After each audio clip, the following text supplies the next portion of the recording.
कहते हैं मीठे मीठे बच्चे यहाँ आते हैं रूहानी बाप के पास रिफ्रेश होकर। जब रिफ्रेश होकर वापस जाते हैं तो फिर औरों को भी सिखलाना चाहिए ना। एक एक बच्चे को सर्विस का सबूत देना है कि हम जो सुनते हैं वो हमने कितना धारण किया और औरों को कितना बताया। जैसे कोई कोई बच्चे कहते हैं कि हमारी भी इच्छा होती है कि हम औरों को सुनाएं, अपने संबंधियों को सुनाएं।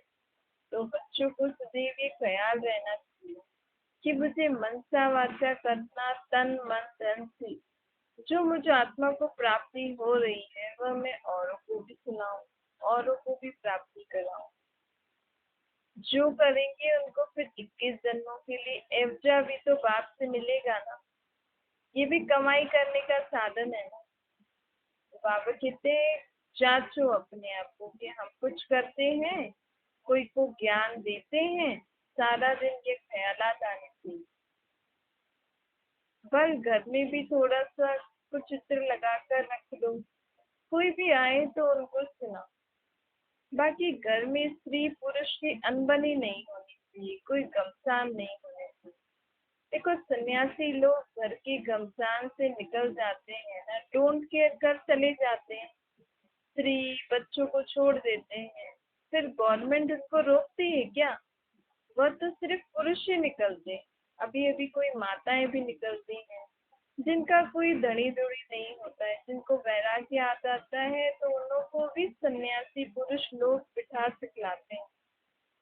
फिर उन द्वारा धंधा कराते हैं, पैसे आदि सारे उनके पास होते हैं। वास्तव में बाबा कहते हैं यहाँ तुम्हें घर बार जोड़ने की बात नहीं है, पैसे रखने की भी दरकार नहीं है, देने की भी दरकार नहीं। बाबा तो कहते हैं कि जो तुम आत्माओं को बाप का परिचय मिला है, आत्माओं को जो प्राप्ति हो रही है, तो तुम अपने मित्र संबंधियों को सुनाओ ना। घर में 2-3 चित्र रख दो, उनको भी सुनाओ कि ये बाबा है, ये आत्मा है, हम यहाँ रहते हैं, हम ऐसे सृष्टि चक्कर काट के आते हैं। तो बच्चों की बुद्धि में भी आना चाहिए। मनुष्य को कुछ मिलता है तो औरों को देते हैं ना। तो तुम बच्चों के लिए बाप का फरमान है, मीठे मीठे बच्चे तुम अपने को आत्मा समझो। सिर्फ सुनकर बैठ नहीं जाओ, पंडित नहीं बनो। देखो पंडित भी तो करता है ना, कुछ भी सुनता है, पढ़ता है। औरों को सुनाने वाले को पंडित कहते हैं, लेकिन खुद भी धारण करना है, अपना भी कल्याण करना है, याद से सुख प्रदान करना है, बहुत पुरुषार्थ करना है, नहीं तो बहुत पछताना पड़ेगा।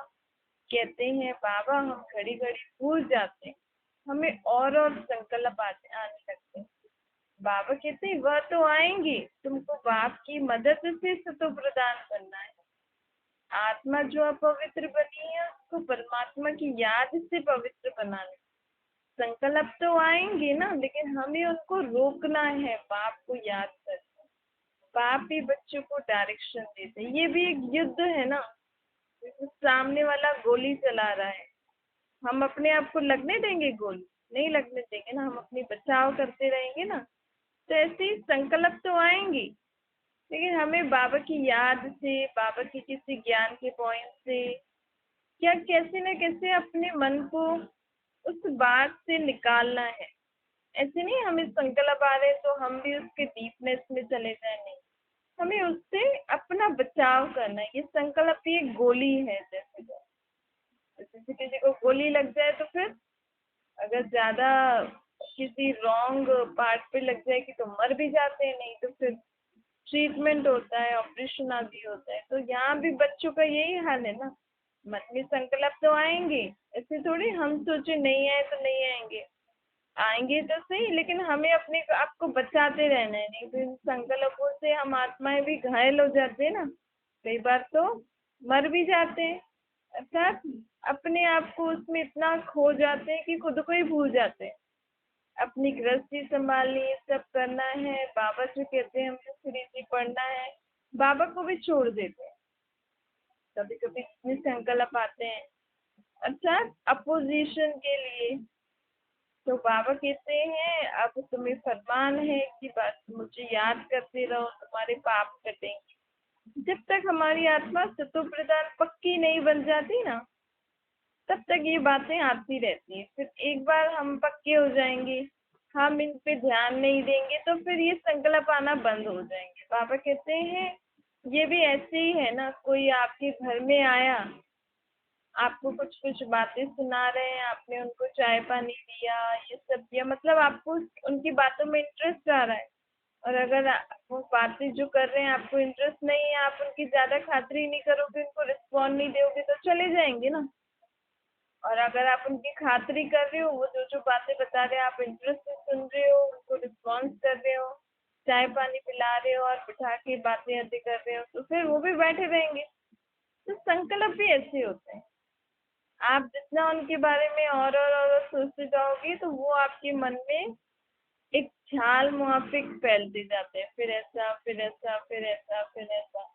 तो बाबा कहते हैं इनको रोकना है, मुझे याद करना है, अपने मन को डाइवर्ट करो। तुम्हारे पाप कटेंगे मेरी याद से, इन माया के तूफान बुरे संकल्प को हटेंगे मेरी याद से। पहली पहली बात यह सभी को सुनाओ कि निराकार शिव बाबा कहते हैं मुझे याद करो, मैं पतित पावन, मेरी याद से तुम्हारे विकर्म विनाश होंगे, और कोई उपाय नहीं दुनिया में, और कोई भी उपाय नहीं, कोई भी बता नहीं सकता है। देव के देव सन्यासी है, इतने गुरु हैं, इतने संत हैं, कोई भी हमें ये रास्ता नहीं बता सकता है कि आत्मा में जो लेप शेप चढ़ा हुआ है पाप कर्मों का, जिस कारण हमें अलग अलग प्रकार के दुख भोगने पड़ रहे हैं, उससे हम कैसे मुक्त हो सके। नहीं, बल वो हमें कोई ना कोई ऐसी पूजा आदि पाठ आदि करके, हमारे लिए प्रार्थना आदि करके हमारे दुख को कम कर सकते हैं। लेकिन सदा के लिए हम उन पाप कर्मों से मुक्त हो जाएं, वो हमें कौन दे सकता है उसकी शक्ति? बाबा। बाबा कहते हैं मैं तुम्हें यहाँ कोई हठ योग नहीं सिखाता हूँ, मैं तुम्हें राजयोग सिखाता हूँ। आत्मा अपने सर्व कर्मेंद्रिय मन बुद्धि पर राज्य करे, अपने पाप कर्मों से मुक्त हो जाए, पावन बन जाए। दुनिया में तो ढेर अनेक प्रकार के योग आश्रम होते हैं, लेकिन यह जो बाबा योग सिखाते हैं, ऐसा योग कोई नहीं सिखा सकता। योग अर्थात याद से आत्मा शक्तिशाली बनती है। दुनिया में जो हठ योग होते हैं उससे शरीर तंदुरुस्त होता है, आत्मा को शक्तिशाली निरोगी अर्थात आत्मा के ये बुरे संकल्प खत्म हो जाए, आत्मा की सोच अच्छी हो जाए, निर्णय शक्ति अच्छी हो जाए, आत्मा अपने शरीर से हर कर्म अच्छी रीति कराए, निर्विकारी हो जाए, इसको कहा जाता है तंदुरुस्त आत्मा। वो कौन बना सकता है? बाबा। बेहद का बाप आकर बच्चों को सच्चा सच्चा योग सिखला कर आप समान बनाते हैं। जैसे मैं निराकार हूँ, मैंने ये तन टेम्पररी में लोन लिया है ना, भाग्यशाली रथ लिया है ना, मनुष्य का ही लिया है, बैल का तो नहीं लिया है ना, बाकी कोई घोड़े गाड़ी आदि की तो बात नहीं।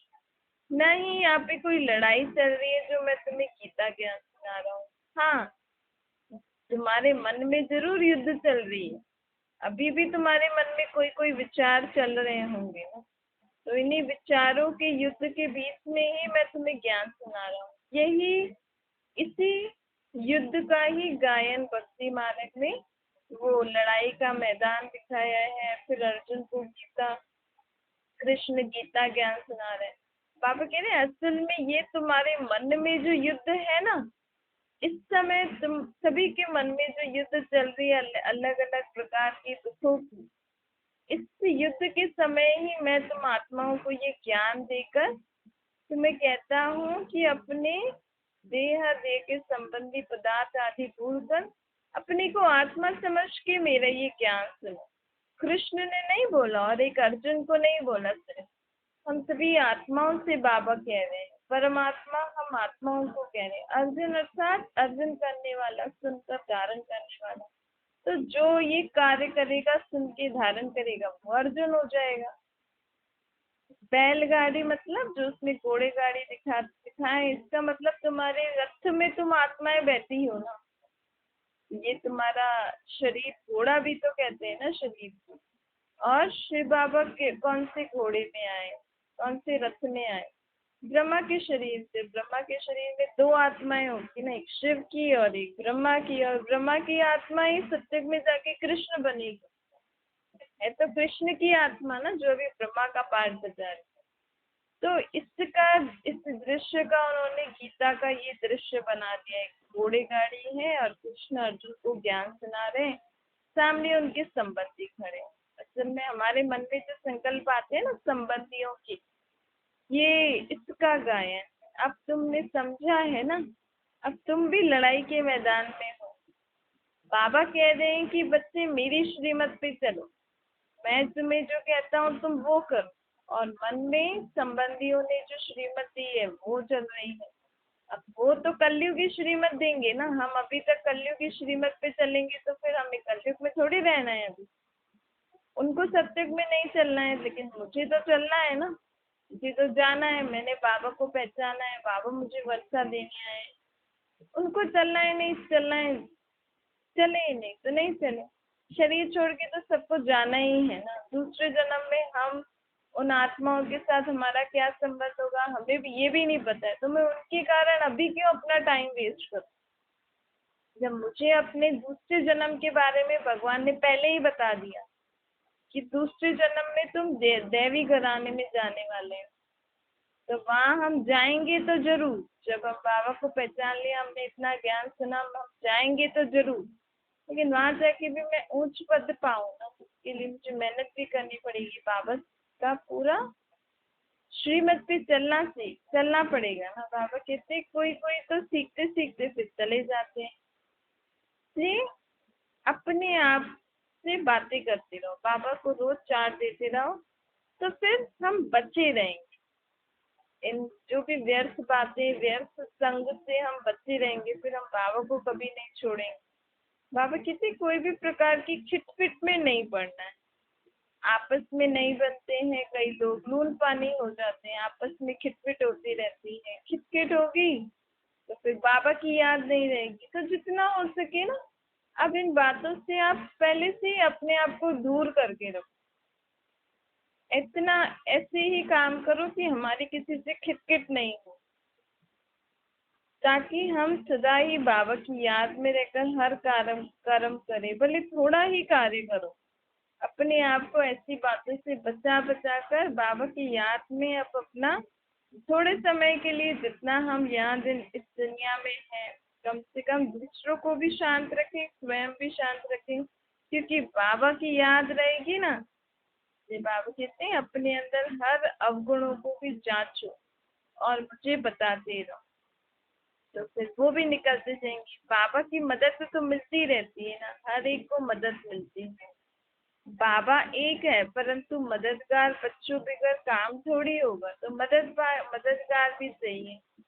तो हम बच्चे हैं ना बाबा के मददगार, तो बच्चों को भी आपस में राय करके और औरों को भी संदेश देना चाहिए ना। देखो सिंधी में कहावत है ना, ब त 12, एक के साथ दो मिलने से 12 हो जाते हैं।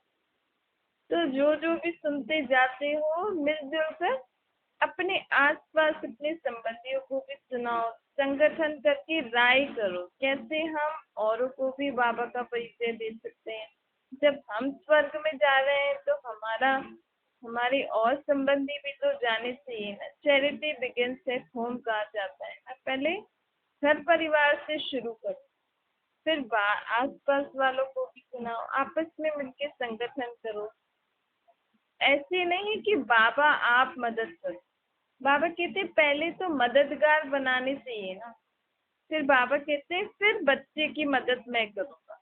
हिम्मत तो पहले बच्चों को करनी है ना। सर हमारे अंदर वैसा संकल्प तो आए कि हाँ बाबा मुझे ऐसा करना है, आप जो कह रहे, फिर ही बाबा मददगार करेंगे ना। पहले तो अपने अंदर ये संकल्प करो, अपना मददगार बनाओ। बाबा हम इतना ऐसे ऐसे करना चाहते हैं, फिर बाबा आपकी मदद करेंगे। ऐसे नहीं कि पहले आप मदद करो, आप बताओ हमें कैसे कैसे करना है। पहले हमें तो अंदर में संकल्प आए ना। ऐसे थोड़ी कि बाबा हमें बताएंगे किस किस को बताओ क्या क्या करो। पहले हमारे अंदर तो जागृति हो ना कि आखिर बाबा हमसे क्या कह रहे हैं। हिम्मत मर्दा मदद बाप अर्थात पहले बच्चों की हिम्मत चाहिए।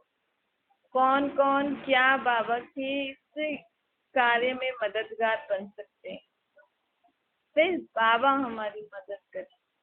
बाबा कहते हैं इस ज्ञान से तुम्हें बहुत खुशी मिलती है ना।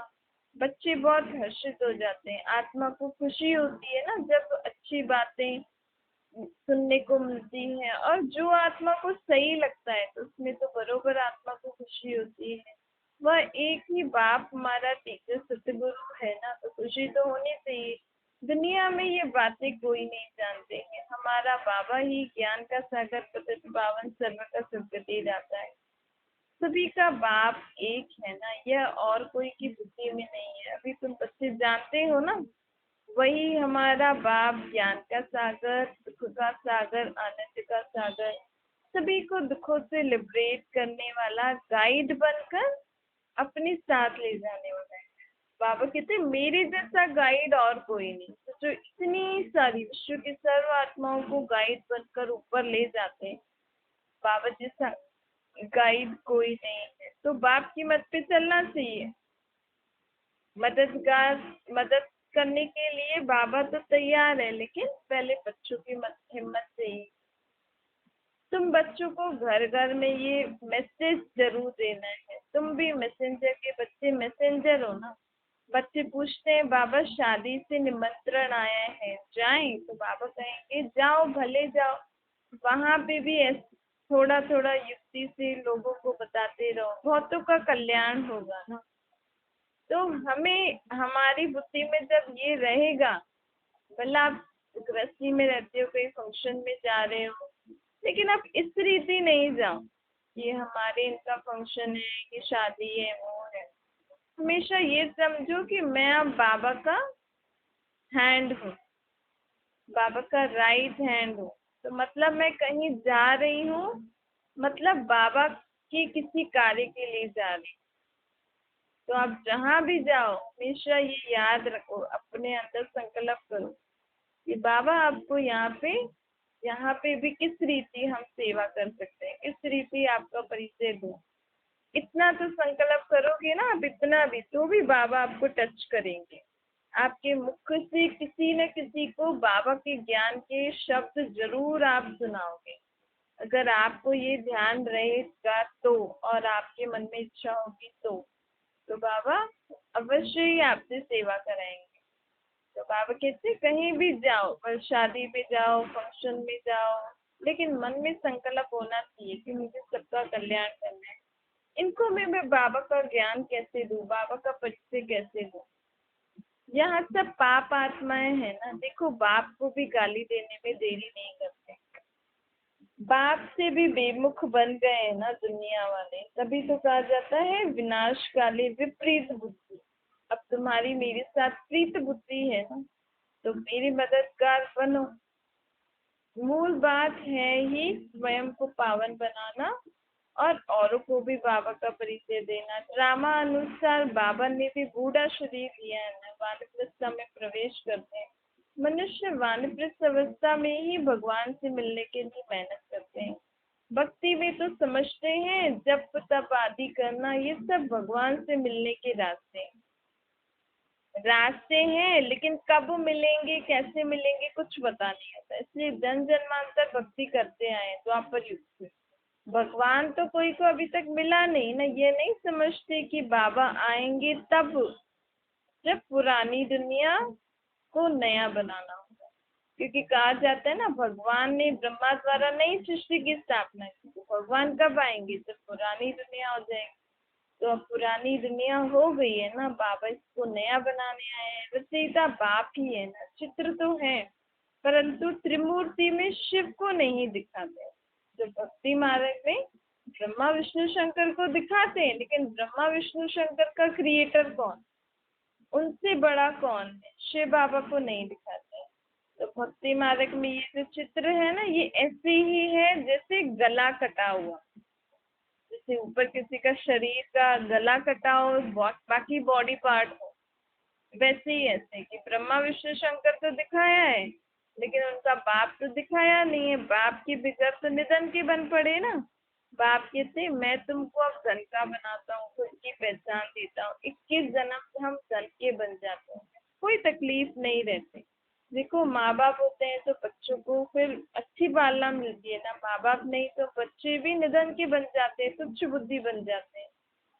तो बाबा, इतना समय हम अपने बाप को भूले, बाप की मत को भूले, इसीलिए तो हम दुखी हुए हैं ना। तो बाबा अपन को मुख्य अपना परिचय देने आए ना कि तुम अपने को आत्मा समझो, मुझे बाप के संबंध में याद करो, तो तुम्हारे सब दुख दूर हो जाएंगे। तुम धनी के बन रहे हो ना, पावन दुनिया है ही नहीं। बाप कितना सिंपल समझाते हैं, तुमको भी समझ में आता है ना कि हम किसके बच्चे हैं। हम परम पिता परमात्मा शिव के बच्चे हैं। कौन? आत्मा। मैं आत्मा ही सत्य त्रेता द्वापर कलयुग चक्कर काट के संगम पर आई हूँ। फिर मैं अपने घर जाऊँ, फिर मैं आऊंगी सत्य की नई दुनिया में। शिव बाबा मुझे फिर से स्वर्ग का वर्षा दे दिया है। सुख शांति का वर्षा तो बाबा से ही मिलेगा। बाबा ही सुख शांति का सागर है ना। शिव बाबा है बेहद का मालिक, तो बच्चों को भी बेहद का वर्षा देगा। सभी आत्माओं को वर्षा देने आए। जिसको जो वर्षा चाहिए, जो पद चाहिए, वो तुम ले सकते हो। पतित को पावन बनाने आएगा। ऊंच से ऊंच कार्य कौन करता है? सबसे ऊंचा कार्य बाबा। मनुष्य तो बिल्कुल घोर अंधेरे में है। बाप कहते ये भी ड्रामा में नूंद है। अंधेरे में भी पढ़ना ड्रामा में नूंद है। तभी तो मैं आकर जगाऊंगा ना। मेरा भी पार्ट है तुम्हें जगाने का, तो अब मैं तुम सबको जगाने आया। हमको कोई से नफरत नहीं आनी चाहिए। ये समझना चाहिए कि ड्रामा अनुसार हर एक अपना अपना पार्ट एक्यूरेट बजा रहा है। तो मुझे भी मुझे भी तो ड्रामा में पार्ट बजाने को मिला है ना, तो मैं भी एक्यूरेट बजाऊं। जब वो अपना गलत काम इतना एक्यूरेट, इतना होशियारी से प्ले कर रहे हैं, तो मैं क्यों नहीं? मुझे बाबा ने बोला है, स्मृति दिलाई कि तुम कौन हो, तो मुझे भी तो उस रीति अपना पार्ट बजाना है ना। बाबा कहते देह सहित जो कुछ है वो भूल जाओ। कोई कोई को बंधन नहीं भी होते हैं ना, तो भी वो जबरदस्ती बंधनों में फंस पड़ते हैं। अब बंधन नहीं है तो हम क्यों फंस रहे हैं बंधनों में? एक्स्ट्रा बंधन, एक्स्ट्रा संबंध निभाने में भी कभी कभी हम फंस जाते हैं। तो बाबा के श्रीमत पे चलने चाहिए ना। बाबा से कहते हैं लाख दो हैं, बल बड़ा कुटुंब भी है, तो भी बाबा कहते हैं अब जास्ती दंदों में भी नहीं फंसो। अब तुम सबकी वानप्रस्थ अवस्था है, क्योंकि ज्यादा दंदों में भी फंसना आजकल दुख की बात है। फिर फंस जाते हैं, फिर निकल नहीं सकते हैं। फिर भल पैसा तो आता जाता है, लेकिन सुख और खुशी खत्म हो जाती है। इसीलिए बाबा कहते हैं अब तुम वानप्रस्थ अवस्था में हो, खर्चा आदि कम कर दो। देखो गरीब लोग कितने साधारण चलते हैं ना। अभी अभी अभी तो दुनिया में क्या क्या चीजें निकल गई हैं, बात मत पूछो। खर्चा ही खर्चा रहता है ना। साहूकारों के पास तो खर्चा ही खर्चा चलता रहता है। नहीं तो पेट को क्या चाहिए? एक पाव आटा बस। खाने में अगर हम देखें तो हम क्या खाते हैं? सारा थोड़ा सा ही तो सब चीजें खाते हैं ना। फिर भी इतना धंधा, इतना कमाई, इतना माथाबोड़ी करते रहते हैं, ऐसा लगता है जैसे हम बहुत ज्यादा खाते हैं, बहुत अच्छे बड़े बड़े महलों में रह रहे हैं। तो बाबा कहते हैं अब ज्यादा जितना हो सके साधारण रहेंगे तो वो अच्छा है। न ज्यादा गरीबी, न ज्यादा साहूकारी। इस दुनिया, क्योंकि अभी हमें, क्योंकि बाबा ने सब कुछ बता दिया है कैसे दुनिया परिवर्तन हो रही है, और धीरे धीरे तमो प्रधानता बढ़ती जा रही है ना। अर्थात बुराइयां, भ्रष्टाचार बढ़ता जा रहा है। तो जितना आप इसमें फंसते जाओगे और दुखी होते जाओगे। क्योंकि यहाँ हम जो भी हम कमा रहे हैं उससे सुख की प्राप्ति ज्यादा थोड़ी हो रही है। इसीलिए जितना साधारण रीति रहेंगे उतना कम से कम खुश तो रहेंगे। और बाबा हमें इतनी ऊंची पढ़ाई पढ़ा रहा है, इसमें भी हम अपना, क्यों ना हम अपने 21 जन्मों के लिए अच्छी रीति पढ़ के, अच्छी रीति अपना जमा का खाता बढ़ाएं। अभी हम ज्यादा कमा के क्या करेंगे? हमें तो पता ही है थोड़े समय के बाद जो होने वाला है, फिर तो हमारा सब पैसा आदि भी यहाँ ही जल के खत्म हो जाएगा। ये वाला पैसा थोड़ी चलेगा सब जग में, तो क्यों ना हम अपनी 21 जन्मों की अविनाशी कमाई में अपना समय लगाएं। यहाँ भी हमें खान पान के लिए, रहने के लिए धंधा दौरी तो करना है, लेकिन बुद्धि में सारा दिन वही बातें, उनमें ही जैसे पहले हम झंझटों में रहते थे, उनसे आप अपने आप को फ्री करते जाओ। जितना हो सके साधारण रीति रहो, उसमें ही खुश है, और बाबा को याद करके हर कर्म करो। धंधा दौरी भी करते हो तो बाबा को याद करके करो। अब तो हम आत्माओं को परमात्मा बाप नई सृष्टि के लिए वर्षा देने आए। श्री बाबा इस कहते हैं, इस समय तो सभी आत्माएं जैसे तो अजामिल जैसे पापी बन गई। पापों का बोझ सभी आत्माओं पर बहुत है। जन्म जन्मांतर के पापों का बोझ है सभी आत्माओं को। तो सबको पावन बनना है ना। अब प्रेम से पावन बनना है या मार खा के बनना है, ये तो बाबा ने हम बच्चों को हमारे हाथ में दे दिया है। अगर प्रेम से पावन बनना है, प्रेम से अपने पाप कर्मों का बोझा उतारना है, तो अभी मुझे प्रेम से याद करो, कर्म करते, धंधा दौरी करते। और अगर मार खा के करना है तो फिर अंत में तो सभी को जाना ही है, क्योंकि बाबा सत्यता की शक्ति है ना। तो जब बाबा अंत में सबको साक्षात्कार करके अपना रूप बाबा का दिखेगा, तो उस सत्यता की शक्ति के आगे हमारे अंदर जो असत्यता है, जो झूठ, जो पाप है ना, वो हमें स्पष्ट दिखने लगते हैं।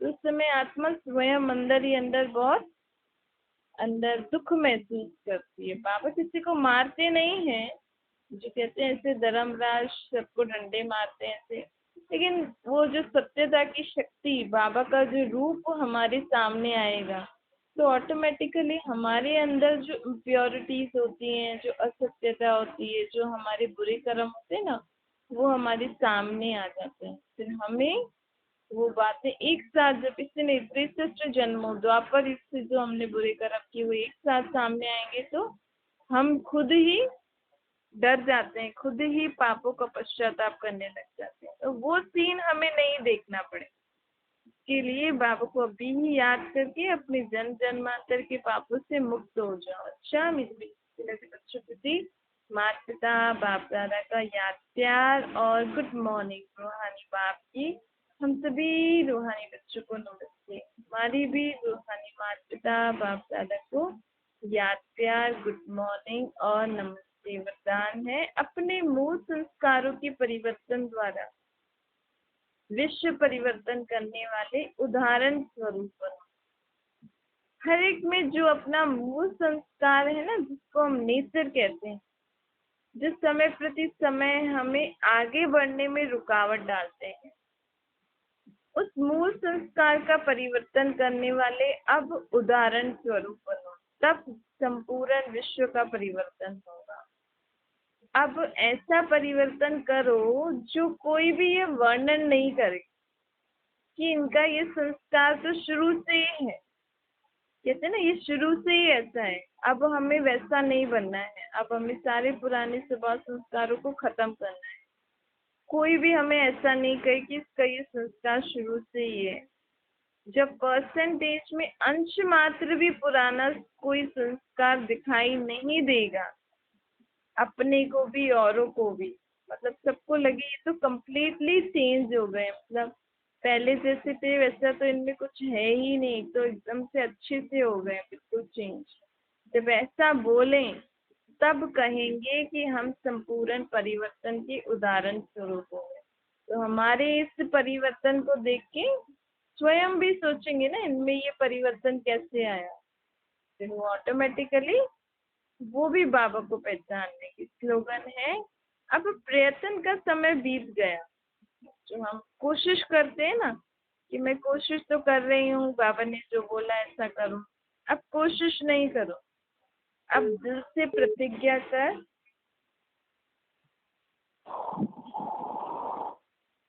अब दिल से प्रतिज्ञा कर उसको परिवर्तन करो।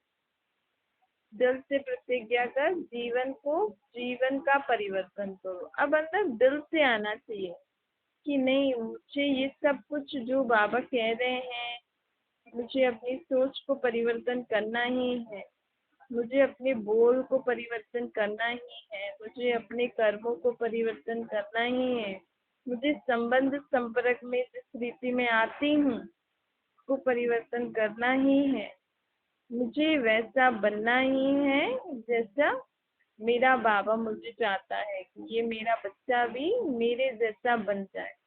ऐसे दिल से अब प्रतिज्ञा करो। ओम शांति।